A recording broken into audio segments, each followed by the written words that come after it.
आप सभी का मेरे चैनल पर स्वागत है। आप हम जैसे कि विपणन को कर रहे थे, मार्केटिंग को हम कर चुके थे।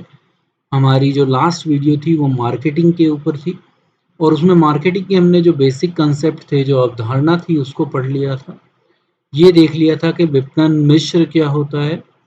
तो उस विपणन मिश्र के अंदर हमने पढ़ा कि हमारे इंग्लिश के हिसाब से सोचे तो 4 पीस होते हैं। ठीक है, तो 4 पीस थे उस अवधारणा में, मिश्र में। तो उन 4 पीस में से हम पहला पी इस वीडियो में करेंगे, क्योंकि ये एक ऐसा चैप्टर है जो अकेला ही 10 to 12 मार्क्स का है।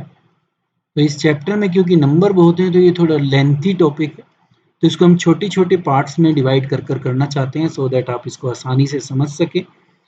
तो हम आज उत्पाद और उसके उत्पाद के मिश्र जो 3 मिलेंगे आपको, उनको पढ़ेंगे कि वो कैसे हम उनको मार्केटिंग में यूज करते हैं, सो दैट हम अपने ऑब्जेक्टिव को अचीव कर सके। तो शुरुआत करते हैं उत्पाद से। सबसे पहले हमें यही समझना है कि उत्पाद क्या होता है।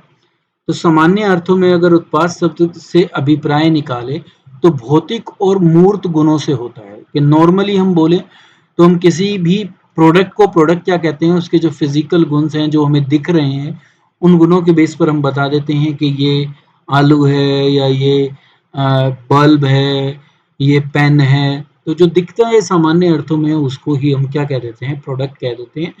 जो फिजिकल फॉर्म में और जो जो टेंजिबल गुण हैं, उनके गुण वो जो हमें दिख रहे हैं, उनके बेस पर जब हम विपणन के अनुसार उत्पाद को बताते हैं तो उत्पाद के मूर्त और अमूर्त, मतलब कि टेंजिबल और इंटेंजिबल दोनों गुणों को मिश्र करके बताते हैं, मतलब कि दोनों को शामिल करते हैं, मूर्त को भी और अमूर्त को भी। वो आगे पढ़ोगे कि अमूर्त किस टाइप के होते हैं। ठीक है, तो जिनका मूल्य के बदले में विनय हो सकता है, विनिमय हो सकता है।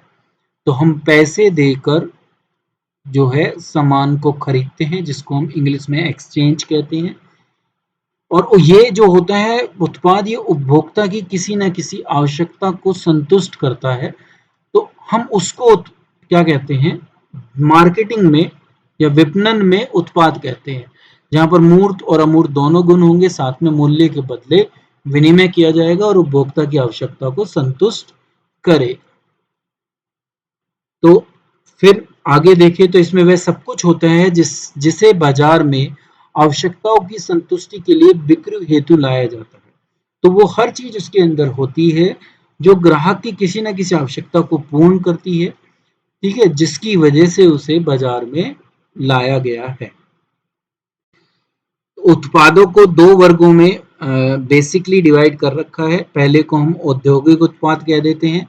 जो औद्योगिक उत्पाद वो होंगे जिनका जो है अंतिम उपभोग नहीं होगा। ये अभी एक दूसरा व्यवसाय इनका यूज करेगा, तो यहाँ पर अंतिम उपभोग नहीं होता। ठीक है, वो औद्योगिक उत्पाद कहलाते हैं। और दूसरे होते हैं उपभोक्ता उत्पाद। ये अंतिम उपभोग के लिए यूज किए जाते हैं। यहाँ पर अंतिम उपभोग होता है, मतलब कि इसके बाद इनका ये उपभोग करेंगे, मतलब कि इनका यूज करेंगे, तो वो कहलाते हैं उपभोक्ता उत्पाद। तो शुरुआत हम उत्पाद में उपभोक्ता उत्पाद से करते हैं। जो 2 अभी हमने पीछे पढ़े उसमें से उपभोक्ता उत्पाद सबसे पहले लेते हैं। ऐसे उत्पाद जिन्हें अंतिम उपभोक्ता या उपयोगकर्ता अपनी किसी निजी आवश्यकता को पूर्ण करने के लिए खरीदता है, उनको हम उपभोक्ता उत्पाद कहते हैं। अब इनके अगर प्रकार देखे जाएं कि उपभोक्ता उत्पाद किस प्रकार के होते हैं, तो अगर खरीदारी के आधार पर हम इसका वर्गीकरण करें तो पहला, दूसरा है प्रतिदिन उपयोग में आने वाली वस्तुएं जो हम डेली अपने उपभोग में, अपने उपयोग में लेते हैं। तो दूसरे प्रकार की वस्तुएं हो गई जो प्रतिदिन यूज होने वाली वस्तुएं हैं। ठीक है, तो जो प्रतिदिन यूज होने वाली वस्तुएं हैं उसके अंदर वो सारी चीजें आएंगी, चाहे उसमें आप दूध ले लो, ठीक है, आटा ले लो, कोई भी ऐसी वस्तु जो दैनिक उपयोग में आती हैं वो कहलाती हैं प्रतिदिन उपयोग में आने वाली वस्तुएं। और एक होती हैं विशिष्ट उत्पाद। बल्कि कि क्योंकि यहाँ पर प्रतिदिन को अलग कर दिया, मैं सुविधा को यही समझ रहा था। तो अभी आप अगर सुविधा को सोचो तो ये वो सुविधापूर्ण वस्तुएं हैं जो आपको आराम देती हैं, ठीक है, जिन जो आपके लिए जरूरी नहीं है, नेसेसरी नहीं है, जो आपको आराम प्रदान करती हैं और जिनको आप उस आराम को पाने के लिए पाते हैं। अब उसमें चाहे आपका एसी एसी हो, चाहे आपका टीवी हो, चाहे आपका फ्रिज हो, तो ये वो सारी चीजें हैं जो मुझे सुविधाएं प्रदान करती हैं। ये मेरी बेसिक आवश्यकताएं नहीं है, बस ये अपने जीवन को और अच्छे ढंग से जीने के लिए हम इनका यूज करते हैं, तो वो सुविधा उत्पाद कहलाएंगे। क्योंकि वो जो मैं यहाँ बता रहा था वो आ गए हैं प्रतिदिन वाले में, ठीक है। तो चाहे दूध हो, आटा हो, पेन हो, पेंसिल हो, ऐसी सारी चीजें प्रतिदिन उपयोग में आने वाली वस्तुएं तो हमें बहुत आसानी से हमारे लोकल मार्केट में हमारे आसपास हमें मिल जाती हैं, वो कहलाती हैं प्रतिदिन उपयोग में आने वाली वस्तुएं। सुविधाएं वस्तुएं भी हमें आसानी से मिल जाती हैं, पर फिर भी इनके लिए हमें एक निश्चित बाजार में जाना पड़ता है। आसपास भी मिल जाएंगी पर उतनी दुकानें नहीं मिलेंगी जितनी इन प्रतिदिन उपयोग में आने वाली वस्तुओं की होती है, ठीक है। और तीसरा है विशिष्ट। विशिष्ट का मतलब जैसे आप कार खरीद रहे हो, ठीक है, जैसे आप बाइक वगैरह खरीद रहे हो, तो ये और भी बहुत हैं, ये उनमें से कुछ मैंने लिए हैं। बाकी बहुत सारी और भी चीजें हैं। तो ये ऐसी चीजें हैं जो विशिष्ट हैं, जो स्पेशल हैं, जिनका उपयोग हम मतलब कि ऐसा नहीं है कि इनको बार बार खरीदते हैं, इनको खरीदने के बाद काफी समय बाद इनका दोबारा हम क्रैक करते हैं। तो ऐसी वो कोई वस्तु जो किसी विशिष्ट उद्देश्य को पूरा करे और इनसे ऊपर हो, जहां पर स्टेटस भी आ जाए। विशिष्ट का मतलब जो हमारे स्टेटस को दर्शाती हो, तो ऐसे उत्पाद विशिष्ट कहलाते हैं। यहाँ पर वस्तु की आपने पढ़ा है इकोनॉमिक्स में भी कि यहाँ पर उसका जो मूल्य होता है वो उसकी मांग निर्धारित नहीं करता विशिष्ट वस्तु की। जैसे अब मैं कहूँ कि फोनों में अगर मैं एप्पल की बात करूँ तो एप्पल फोन एक विशिष्ट उत्पाद है, तो उसका प्राइस कितना है वो मैटर नहीं करता जो इनको खरीदते हैं। ऐसे ही जब हम गाड़ी खरीदें और उसमें मर्सिडीज खरीदें तो वो विशिष्ट उत्पाद है। तो आप देखोगे मर्सिडीज के बहुत ज्यादा शोरूम नहीं मिलेंगे आपको, नॉर्मल के बहुत सारे मिल जाएंगे। विशिष्ट उत्पाद की ज्यादा दुकानें या ज्यादा वो शॉप्स नहीं होती जहां से हम उनको खरीद पाए, एजेंसी कह लो, शॉप कह लो, कुछ भी कह लो। तो विशिष्ट उत्पाद आपको थोड़ी मेहनत कर कर ढूंढने पड़ते हैं, परचेज करने पड़ते हैं। तो खरीदारी के आधार पर इनका वर्गीकरण इस बेस पर है। प्रतिदिन उपयोग में आने वाली वस्तुएं, सुविधापूर्ण वस्तुएं जो सुविधाएं हमें प्रदान करती हैं, विशिष्ट जो हमारे स्टेटस को बताती हैं या जो हमारे स्टेटस को रिफ्लेक्ट करती हैं। आगे चलते हैं। अब जो वर्गीकरण किया जाएगा उत्पाद का वो होगा स्थायित्व के आधार पर, वस्तु कितने समय तक चलती है। तो उसमें एक टिकाऊ होती है जो लंबे समय तक यूज की जा सकती है, जिसका प्रयोग हम लंबे समय तक कर सकते हैं। अब जो car, scooter, bike, even fridge, TV, इनकी बात करें तो ये सब टिकाऊ वस्तुएं हैं जिनका उपयोग हम बार बार करते हैं। तो टिकाऊ वस्तुएं बार बार उपयोग में लाई जाती हैं, एक बारी में उपभोग करने पर इनका ये खत्म नहीं हो जाती, ठीक है। तो वो सब कहलाती हैं टिकाऊ वस्तुएं। गैर टिकाऊ, आपको पता है, ये भी आपने पढ़ रखा है, एक बार उपयोग करोगे उसके बाद वो समाप्त हो जाएगी, मतलब कि वो एक बार उपयोग में लाने वाली वस्तु है, ठीक है। साथ ही साथ ये भी है कि वो बहुत जल्दी खराब हो जाती है, मतलब कि उसका, जैसे ब्रेड वगैरह ले लो आप, दूध ले लो, ये सब वही एग्जाम्पल हैं जो किसके हैं, गैर टिकाऊ के। ये वस्तु टिकाऊ नहीं होती, कुछ निश्चित 1 या 2 या 3 दिन के बाद ये खराब हो जाएंगी। तो ये गैर टिकाऊ वस्तुएं कहलाती हैं सारी की सारी, उपयोग होने के बाद खत्म भी हो जाती हैं। सेवाएं, आपको पता है, आप 11th से पढ़ के आ रहे हैं, सेवाएं जो सर्विसेज हैं वो कहलाती हैं। तो सेवाओं का अर्थ अभी हम समझते हैं। तो वो सारी क्रियाएं, लाभ अथवा संतुष्टि, जैसे ड्राई क्लीन करना, घड़ियों की मरम्मत करना, बाल काटना, और ऐसी जितनी भी सेवाएं जब हम उनको बेचते हैं या कहते हैं ये सेवाएं प्रदान करते हैं, तो इन सभी को हम क्या कहते हैं, सेवा कहते हैं। तो सेवाएं भी इस स्थायित्व के आधार पर ही चलती हैं। इनका भी साथ के साथ उपभोग हो जाता है। ये बाद में उपभोग होती हैं, पहले खरीदी जाती हैं, फिर उपभोग किया जाता है। यहाँ उसका खरीदना और उपभोग एक साथ समाप्त हो जाता है, और टिकाऊ जो है वो लंबे समय तक चलती है। तो ये उपभोक्ता उत्पाद के वर्गीकरण था, दो बेस पर, एक खरीदारी के बेस पर और एक स्थायित्व के बेस पर। अब हम चलते हैं अपने दूसरे उपभोग, जो क्या थे, वो तो उत्पाद जो कौन से थे, औद्योगिक उत्पाद, इंडस्ट्रियल प्रोडक्ट। तो नाम से ही पता चलता है इंडस्ट्री में यूज होंगे, मतलब कि दोबारा उत्पादन में यूज किए जाएंगे। तो औद्योगिक उत्पाद उन उत्पादों को कहते हैं जिन्हें दूसरे उत्पादों के उत्पादन में हम आगत के रूप में, इनपुट इसे इंग्लिश में कहते हैं, मतलब कि ये एक उसका पार्ट कहलाता है और उसके रूप में हम उनका उपयोग करते हैं। जैसे अभी आप देखोगे औद्योगिक उत्पाद में 3 प्रकार हैं। तो पहला देखोगे आप, माल और पुर्जे। कोई भी कच्चा माल जो कहीं और किसी उद्योग से निकल कर आया है और हम अपने में यूज कर रहे हैं, अब चाहे वो कच्चा कोयला ही क्यों ना हो, ठीक है, तो सब कहलाते हैं हमारे माल। पुर्जे कंप्यूटर वगैरह के जो पार्ट्स होते हैं। अब कंप्यूटर में हम जो है हार्ड डिस्क अलग से लाए, तो ये हार्ड डिस्क अपने आप में एक कल पुर्जा है। ऐसे ही अगर आप स्कूटर की बात करो, बाइक की बात करो, तो उसके अंदर जितने भी पार्ट्स होते हैं वो सब एक जगह इकट्ठे कर कर उनको हम असेंबल करते हैं, उनको जोड़ते हैं, जब जाकर हमारा स्कूटर प्रिपेयर होता है। या कार की बात कर लो तो उसमें, तो सब वो पुर्जे कहलाते हैं, ऐसे पार्ट जिनको पार्ट्सों को जोड़कर हम क्या बनाते हैं, विशेष। फ्रिज का भी ऐसे ही होता है, फ्रिज भी असेंबलिंग के थ्रू बनते हैं। तो ये सब माल और पुर्जे औद्योगिक उत्पाद हैं जो किसी और उद्योग से आए हैं। ऐसे ही पूंजीगत वस्तुएं होती हैं, इसमें जो सबसे बड़ा एग्जाम्पल है वो मशीन का ही है। जितनी मशीन हम यूज करते हैं अपने प्रोडक्शन के अंदर, वो सब पूंजीगत वस्तुएं कहलाती हैं, एसेट होती हैं, संपत्ति होती है, लंबे समय तक चलती हैं व्यवसाय में, ठीक है, बार बार इनका उपयोग किया जाता है।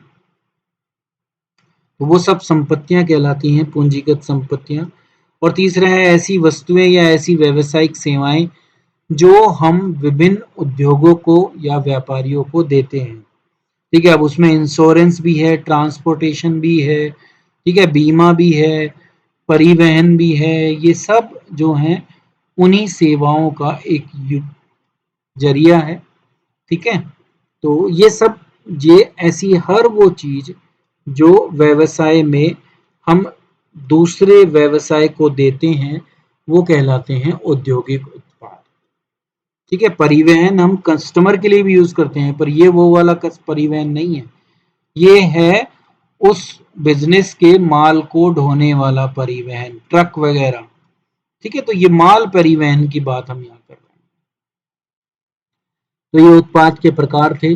अब उत्पाद मिश्र पर आते हैं, जो इसका इम्पोर्टेंट टॉपिक है, और ये आपसे बहुत बार पूछ लिया जाता है। तो 3 आते हैं, आपको याद रखना पड़ेगा कि उत्पाद मिश्र में 3 होते हैं। पहला ब्रांडिंग, दूसरा पैकेजिंग, और तीसरा लेबलिंग। तो BPL इसकी शॉर्ट फॉर्म अगर आप बनाने लगो तो बहुत अच्छी बन रही है, इसलिए मैंने बना दी आपके लिए।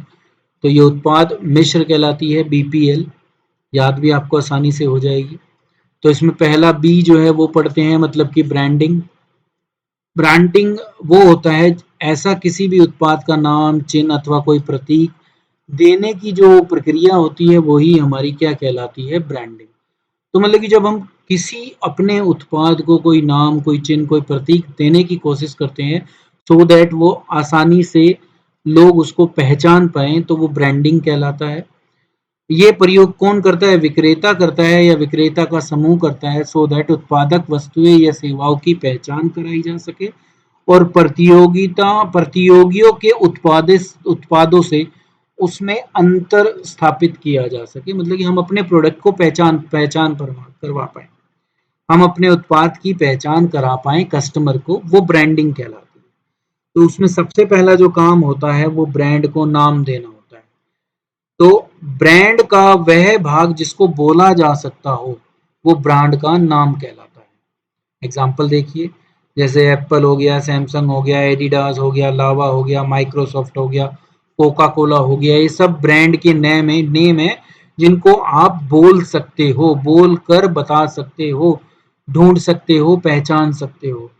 तो वो कोई भी ऐसा नाम जिसको बोला जा सकता हो वो उस ब्रांड का नाम कहलाता है। अब आता है ट्रेडमार्क। तो ट्रेडमार्क आप पढ़ोगे कि ब्रांड या उस ब्रांड के किसी भाग का ऐसा पहलू जिसको कानूनी संरक्षण प्राप्त हो गया, जिसको हमने रजिस्टर्ड करा दिया, वो हमारा ट्रेडमार्क बन जाता है। कानूनी संरक्षण बहुत इंपॉर्टेंट है बस यहाँ पर। तो ब्रांड का वो है भाग जिसकी पहचान संभव है लेकिन उच्चारण संभव नहीं होता, वो ट्रेडमार्क भी कहलाता है। वैसे तो इसको आगे आप पढ़ोगे। ब्रांड का वो है भाग जिसको पुकारा नहीं जा सकता, जिसको सिर्फ पहचाना जा सकता है, वो ब्रांड चिन्ह कहलाता है। तो ये ट्रेडमार्क ना होकर ब्रांड चिन्ह है। हाँ, ब्रांड चिन्ह अपने आप में ट्रेडमार्क हो सकता है अगर मैंने उसको कानूनी संरक्षण प्राप्त करा दिया है। ठीक है, पर सिर्फ ट्रेडमार्क में वो चिन्ह ही नहीं आता, नाम भी आता है। ठीक है, प्रतीक भी आता है। तो ट्रेडमार्क में वो सारी चीजें आएंगी ब्रांड की जिनको मैंने कानूनी संरक्षण दे दिया है।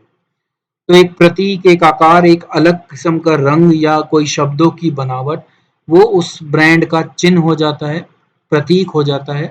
ठीक है, जैसे एप्पल का कटा हुआ सेब जो है वो क्या है, उसका ब्रांड साइन है, चिन्ह है, ब्रांड चिन्ह है। ठीक है, तो तीन चीजें हैं, एक ब्रांड का नाम जिसको हम बोल सकते हैं, एक ब्रांड चिन्ह जिसको हम बोल तो नहीं सकते पर पहचान सकते हैं, जिसको देखकर पहचाना जा सकता है, और एक है ट्रेडमार्क। जब ब्रांड नेम या ब्रांड चिन्ह को या दोनों को हम कानूनी संरक्षण दे दें, मतलब कि उनका रजिस्ट्रेशन करा ले, तो क्या बन जाएगा, ट्रेड मार्क। अब आता है कि ब्रांडिंग के लाभ क्या है, क्यों हम अपने प्रोडक्ट को नाम दें, क्यों उसको एक साइन दें, सो दैट हम उसको मार्केट में लोगों तक आसानी से पहुंचा पाए।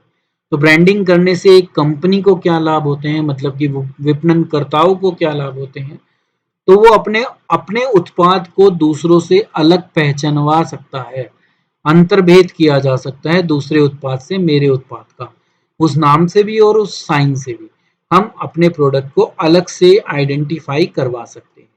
तो सबसे पहला ये है। दूसरा, जहां पर भी हम विज्ञापन देंगे या कोई प्रदर्शन कार्यक्रम करेंगे तो किस बेस पर करेंगे, कुछ बेस तो होना, क्या दिखाएं लोगों को। अब मैं अगर बोलता रहूं कि भाई मैं कुछ भी दिखाऊं ना तुम्हें, और ये सारी चीजें जो मैं ये यहाँ पर आ रही हैं, अगर ये सिर्फ मैं बोलता रहूंगा तो आपके ऊपर इतना इम्पैक्ट नहीं पड़ेगा, आपको वो चीजें उस तरीके से समझ में नहीं आएंगी। तो जब विज्ञापन देना है तो वहां पर मुझे दिखाना होता है, तो दिखाने के लिए मुझे कोई नाम, कोई चिन्ह, कोई लेबलिंग, कोई पैकेजिंग चाहिए ही चाहिए होती है। तो विज्ञापन देने के लिए भी ये लाभदायक होता है, और प्रदर्शन कार्यक्रम में भी इसको लगाना पड़ता है कि ये प्रोडक्ट है जिसका हम इस समय प्रदर्शन कर रहे हैं। फिर अब तुम देखते हो विभेदात्मक मूल्य निर्धारण का मतलब आपने पढ़ा है, आप प्रिंसिपल ऑफ मैनेजमेंट में भी पढ़ के आए हो। Differential piece wage rate system होता है जहां पर अलग अलग कर्मचारियों को अलग अलग वेजेस दी जाती हैं, तो यहाँ पर मूल्य को भी अलग अलग रखा जाता है। तो आप देखते हो मोबाइल फोन आपको जो है आज के समय में 5,000, तो मैं थोड़ा ज़्यादा लिख रहा हूँ, 5,000 से कम भी है। और इवन जो नॉर्मल ब्रांड है, मतलब कि अगर नॉर्मल का मतलब जो आसानी से लोग खरीदते हैं, वो 1.5 लाख तक के फ़ोन। ठीक है, तो 1.5 लाख तक के फ़ोन बहुत कंपनियों के हैं, उसमें जो ज़्यादातर पॉपुलर रहते हैं वो एप्पल के हैं। तो एप्पल इतना प्राइस ले पा रहा है कस्टमर से, तो किस बेस पर ले पा रहा है, अपनी उसी ब्रांड के नेम पे। ठीक है, जो उसकी ब्रांड है। ठीक है, अब वो ब्रांड को आइडेंटिफाई या इतना पैसा लेने में भी ब्रांडिंग हमारी काम आती है। क्योंकि अगर एप्पल का किसी को ना पता हो कि ये फोन एप्पल का है, तो कोई 1.5 लाख रुपए दे देगा, बिल्कुल भी नहीं देगा। पर जब एप्पल का नाम आ जाएगा तो आप आसानी से दे दोगे, भाई पता है आपको ये तो महंगी चीज है और अच्छी चीज है।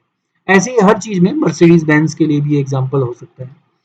तो हम विभेदात्मक मूल्य निर्धारण में भी इसका यूज करते हैं, क्वालिटी के अकॉर्डिंग हम ज्यादा पैसे दूसरी कॉम्पिटिटिव फर्म से ले सकते हैं। दूसरा, जब भी हम कोई नया उत्पाद मार्केट में लाएं तो उसको अगर कस्टमर तक परिचित करवाना है या जो मीडिएटर आएंगे उन तक परिचित कराना है, तो उसके लिए मुझे उसको एक नाम, उसको एक चिन्ह तो देना ही पड़ेगा। तो ये उस समय भी काम हमारे आता है। अब इसके ग्राहकों को क्या लाभ है, तो ग्राहकों को पहला ये है कि उत्पाद की पहचान वो आसानी से कर लेंगे, कहीं पर भी जहां वो जाएंगे वहाँ वो अपनी लाइकिंग का अपने अनुसार जो प्रोडक्ट है उसको पहचान लेंगे।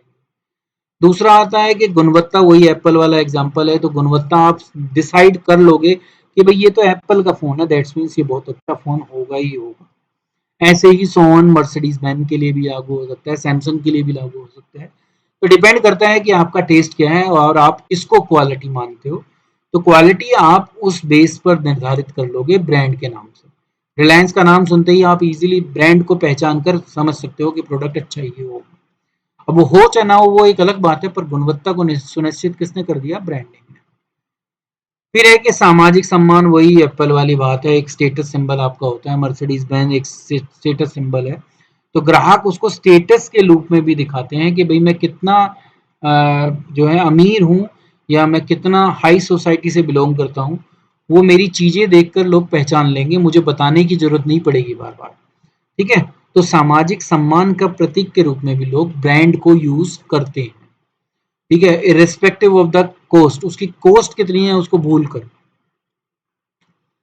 अब आते हैं कि अब जब इतना इम्पोर्टेंट है तो एक अच्छे ब्रांड को कैसे निर्धारित करें, उसके नाम उसके चिन्ह को कैसे निर्धारित करें, किन किन चीज़ों का विशेष ध्यान रखें। तो जब अच्छे ब्रांड को बनाएं तो ये उसकी विशेषता है कि नाम छोटा होना चाहिए, जो आसानी से बोला जा सकता हो, आसानी से समझा जा सकता हो। दूसरा कि ब्रांड ऐसा हो जो उत्पाद के लाभ और गुण बता सके। तो कोशिश करते हैं कि लोग ऐसे नाम को चुनें जो उस उत्पाद के जो गुण हैं वो बता सके, जैसे मदर डेयरी मिल्क का नाम रखा गया था।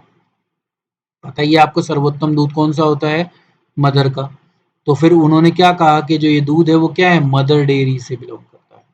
ठीक है, तो हम गौ माता को भी माता मानते हैं, तो उस हिसाब से उन्होंने मिल्क का नाम यही रखा, मदर डेयरी। तो वो उसके गुण बता पाता है। तो ऐसे ही लोग नाम सोचते हैं जो अपनी उत्पाद के गुणों को बता पाए। जरूरी नहीं है बता पाए, पर कोशिश ये करनी चाहिए कि वो ऐसा हो। अच्छा तो वही कहलाता है। दूसरों से अलग हो ये देखना पड़ेगा, सो दैट लोग पहचान पाए। सेम होंगे तो पहचानना मुश्किल हो जाएगा। ऐसा हो जिसको पैकिंग पर लाया जा सके, लेबलिंग पर लाया जा सके, विज्ञापन में यूज किया जा सके। तो अगर वो लंबा होगा, ज़्यादा चीज़ें होंगी, ठीक है, तो बड़ा मुश्किल काम हो जाएगा। विभिन्न भाषाओं में भी अपनाया जा सके, तो नाम ऐसा भी होना चाहिए कि अगर मेरी पैकिंग इतनी सी छोटी पैकिंग है और मैं बड़ा नाम रख रहा हूँ तो वो उस पैकिंग पर आएगा ही नहीं। तो नाम ऐसा हो जो हमारी पैकिंग लेबलिंग में यूज़ किया जा सकता हो। नाम ऐसा हो जो लोच वाला हो, मतलब कि अगर भविष्य में हम अपनी उत्पाद श्रृंखला को आगे बढ़ाएं, कोई नए उत्पाद लाएं, तो नए उत्पाद पर भी वो ब्रांड नेम चल पाए, क्योंकि ब्रांड एक बार निर्धारित होती है फिर वो वही चलेगी। एप्पल अब कितने भी मॉडल निकाल ले, बनेगा वही कटा हुआ सेब ही। नाम उसको एप्पल से ही बोला जाएगा या आईफोन ही बोला जाएगा, कुछ अलग नहीं हो सकता।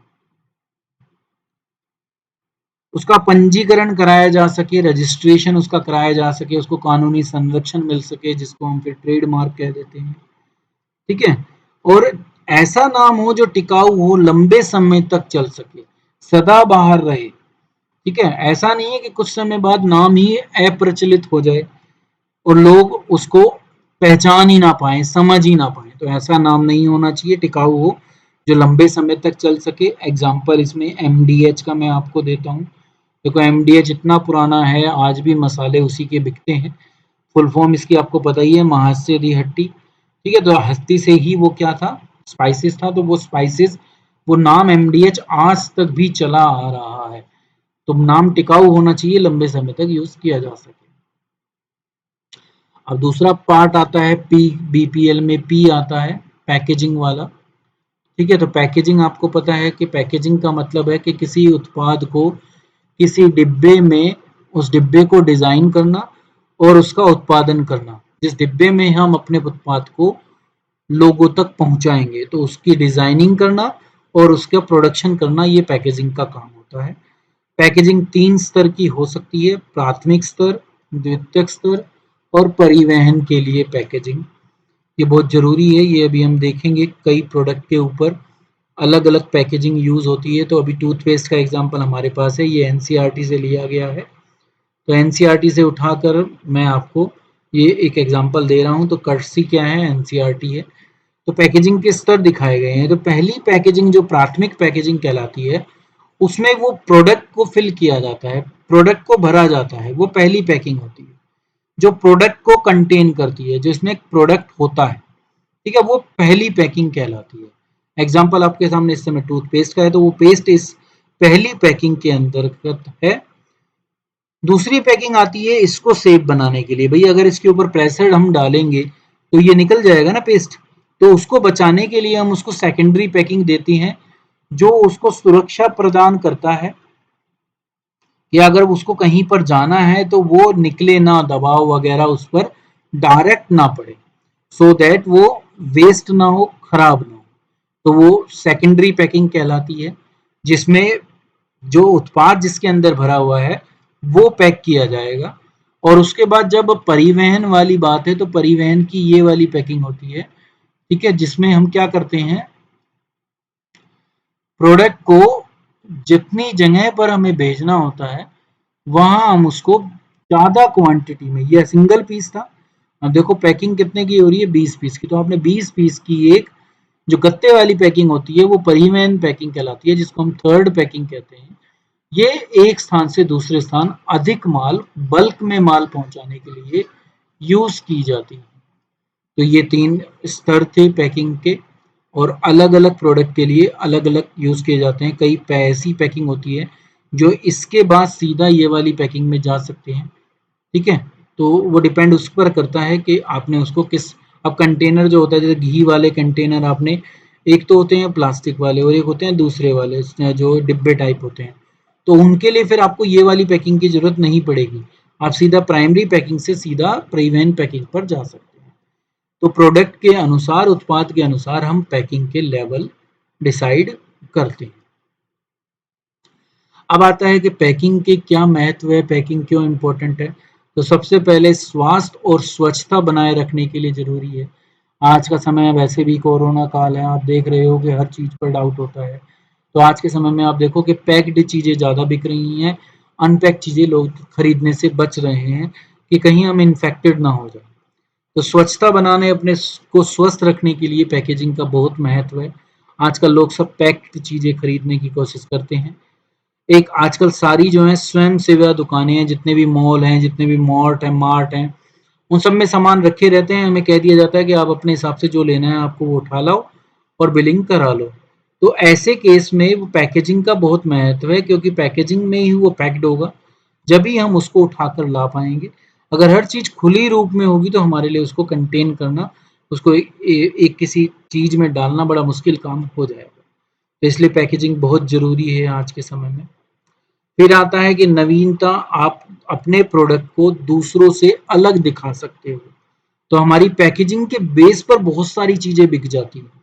बच्चों के जितनी भी खाने की चीजें आती हैं, चाहे वो चिप्स ले लो, कुरकुरे ले लो, वो सिर्फ उसी पैकिंग के बेस पर बिक रही है। या वो पैकिंग बच्चों को इतनी अच्छी लगती है कि बच्चे उसी के बेस पर उस चीज को खरीद लेते हैं, चाहे वो खाने पर उनको अच्छी ना लगे, पर उसने कुछ नया किया, तो उस नए की वजह से वो प्रोडक्ट आसानी से बिक पा रहा है। दूसरे उत्पादों से उसको अलग कर पाएँ, हम अपने उत्पाद को, अपनी ब्रांड को अलग दिखा पाएँ, तो उसके लिए भी हम पैकिंग को भी यूज़ करते हैं। तो अलग पैकिंग दिखाकर हम लोगों को अट्रैक्ट कर सकते हैं अपनी तरफ। अब आया कि पैकेजिंग के क्या काम है, क्या करती है पैकेजिंग। तो पहले उत्पाद को पहचानने में हमारी मदद करती है। उत्पाद को संरक्षित, अभी देखा था आपने, सेफ्टी, उसको रखने में हमारी मदद करती है। उत्पाद का उपयोग सरल बताती है, जैसे हमने टूथपेस्ट देखा था, पेस्ट आखिर तक जब तक यूज नहीं होगा उसी पैकिंग में रहेगा। तो उस पैकिंग का महत्व किस दिन तक है, जब तक वो पेस्ट पूरा उस पैकिंग में से हम निकाल ना ले। ठीक है, कई चीजों की पैकिंग, जैसे अगर हम साबुन की पैकिंग की बात करें, अब वो चाहे नहाने वाला हो चाहे कपड़े धोने वाला हो, वो जो उसकी प्राइमरी पैकिंग होती है, जैसे ही हमने साबुन निकाला वो प्राइमरी पैकिंग हमारे लिए यूजलेस हो जाती है, हम उसको फेंक देते हैं। पर पेस्ट में ऐसा नहीं होता, पेस्ट में जो पैकिंग होती है वो आखिर तक चलती है हमारी। ठीक है, तो पैकिंग का उपयोग भी हम कर सकते हैं, बहुत सारी चीजें हैं। अब आया तीसरा और आखिरी जो लेबलिंग है। तो लेबलिंग आपको पता है कि वस्तुओं के विपणन देखने में सरल परंतु महत्वपूर्ण जो कार्य होता है वो पैकेज पर चिपकाने वाले लेबल का डिजाइन होता है। तो देखने में बहुत आसान लगता है, सरल भी हो सकता है, थोड़ा कॉम्प्लिकेटेड भी हो सकता है, पर जो पैकिंग हम कर रहे हैं उस पे हमें उस प्रोडक्ट की सारी इंफॉर्मेशन देनी है। वो इंफॉर्मेशन हम किसके थ्रू देंगे? लेबलिंग के थ्रू देंगे। लेबलिंग में उत्पाद पर जो टांगे गए फीते होते हैं या जटिल लेखापत्र में जो भी हम उस पर लिख रहे हैं उस पैकिंग पर, वो उस पैकेज का वो भाग होता है, जटिल हो सकते हैं जो पैकेज का भाग होते हैं। पैकेज का मतलब पैकेट की बात यहाँ पर करी जा रही है। तो मैं आपको बताऊं, अगर लेबलिंग में साधारण भाषा में तो मैं बताऊं, तो लेबलिंग का मतलब है कि उस पर ये लिखा होगा कि उसकी मैन्युफैक्चरिंग डेट क्या है, ये उस पर लिखा होता है। एक्सपायरी डेट क्या है वो उस पर लिखा होता है।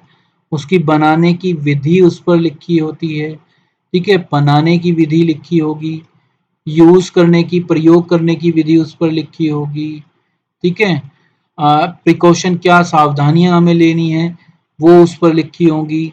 जैसे आप देखो तो जब आप बीड़ी सिगरेट वगैरह ये चीज़ें खरीदते हो, इवन शराब वगैरह, तो उस पर लिखा होता है कि सेहत के लिए हानिकारक है, तो आपको लीगल वे में वो सारी इंफॉर्मेशन देना जरूरी है। तो वो सब लेबलिंग के माध्यम से दी जाती है। तो उसमें हर चीज़ लिखी होगी, किसकी कितनी क्वांटिटी है उसको बनाने में, वो उस पर लिखा होगा। ठीक है, तो हर डिटेल इंफॉर्मेशन जो ग्राहक के लिए महत्वपूर्ण है वो सब हम लेबलिंग के माध्यम से ग्राहकों तक पहुंचाते हैं। तो उत्पाद का पूरा विवरण, विषय वस्तु देना उसके अंदर होता है। उत्पाद अथवा ब्रांड की पहचान कराने में ये ब्रांड लेबलिंग जो है हमारी मदद करती है। उत्पाद को विभिन्न वर्गों में, क्योंकि आप देखोगे ग्रेडिंग मिलती है कि भाई ये सबसे अगर सबसे अच्छा इस कंपनी का लेना है तो आप इसकी ये वाली ब्रांड जो है आप वो लो टाइप, एक उससे कम वाली होती है, तो ग्रेडिंग होती है इसमें। एबीसी ग्रेडिंग जिसको हम कहते हैं वो होती है। तो प्रोडक्ट को जितने वर्गों में बांटा है आप देखोगे तो आपको मिलेगा। श्रेणीबद्ध करना मतलब कि देखोगे आप तो छोटी से छोटी 10 ग्राम की पैकिंग भी हो सकती है, 100 ग्राम की पैकिंग भी हो सकती है, 500 ग्राम की पैकिंग भी हो सकती है, 250 ग्राम की पैकिंग भी हो सकती है। ठीक है, 1 लीटर की पैकिंग भी हो सकती है। तो ये सब विभिन्न वर्गों में श्रेणीबद्ध करने में भी लेबलिंग हमारी मदद करती है, क्योंकि उसी के बेस पर हम आइडेंटिफाई कर पाएंगे कि कौन किस में कितनी क्वांटिटी है, किस में क्या उसकी मतलब किस टाइप का है। अलग अलग देखोगे आप, पंखे देखोगे तो पंखों में इतने प्रकार है। आप देखते हो आजकल एक डस्ट फ्री फैन आ रहा है, एक डस्ट वाला फैन आ रहा है, तो कैसे उसकी ग्रेडिंग करोगे? तो लेबलिंग बहुत जरूरी होती है। और उत्पाद के प्रमोशन में भी हमारी मदद लेबलिंग करती है। ठीक है, क्योंकि हम जब भी मार्केट विज्ञापन निकालेंगे, कहीं पर भी प्रदर्शन करेंगे, तो उस लेबल को दिखाते हैं कि ये देखिए ये ऐसा है, और उस पर सारी डिटेल हमारी लिखी होती है जिसको पढ़कर लोग चीज़ों को खरीदते हैं, बहुत सारी चीज़ें। और कानून जो हमें कहता है वो सारी जानकारी हमें उस पर देनी ही होती है। तो ये लेबलिंग के थ्रू हम कार्य करते हैं।